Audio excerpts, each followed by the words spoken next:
मेरे ख्याल में जो शिफ्ट ओवर द ईयर्स या ओवर द मंथ्स होनी थी और इसके ऊपर काफ़ी ज़्यादा पैसे मार्केटिंग डॉलर्स लगने थे, कोविड ने उस शिफ्ट को बहुत ज़्यादा धक्का दे दिया है या पुश कर दिया है।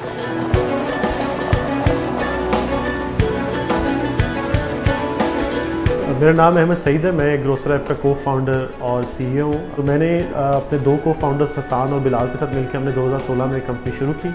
दुबई से जबार इंटरनेट और जो अमेज़ॉन के फॉर्मर एग्जीक्यूटिव्स हैं दुबई के, नादिर ग्रुप, जॉर्डन और नामा वेंचर्स, काफ़ी बड़े वीसी फर्म्स जो इस रीजन की हैं, उन्होंने ग्रोसर ऐप के अंदर अपनी इन्वेस्टमेंट की है। ये इनकी पाकिस्तान के अंदर जबार की पहली इन्वेस्टमेंट है।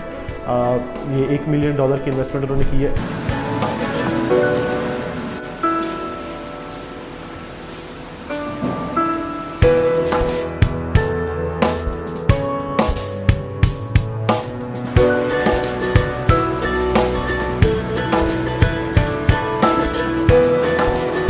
हम इंडोनेशिया या इंडिया से 4 से 5 साल अभी पीछे हैं, लेकिन ई कॉमर्स की जो पेनिट्रेशन है वो फिर भी पाकिस्तान में काफ़ी तेज़ है। मेरे ख्याल में अगले 4 से 5 साल के अंदर ई कॉमर्स का पाकिस्तान के रिटेल सेक्टर के अंदर एक बहुत बड़ा शेयर होगा।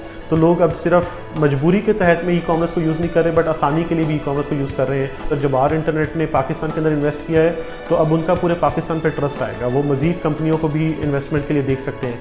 रीजन में जो लोग जबार इंटरनेट को देख रहे होंगे या बाकी वीसीज को देख रहे होंगे, वेंचर कैपिटलिस्ट को देख रहे होंगे, उनके लिए भी पाकिस्तान अब एक तरह से थम्स अप हो गया है कि वो भी पाकिस्तान के अंदर मज़ीद कंपनियों को देखेंगे।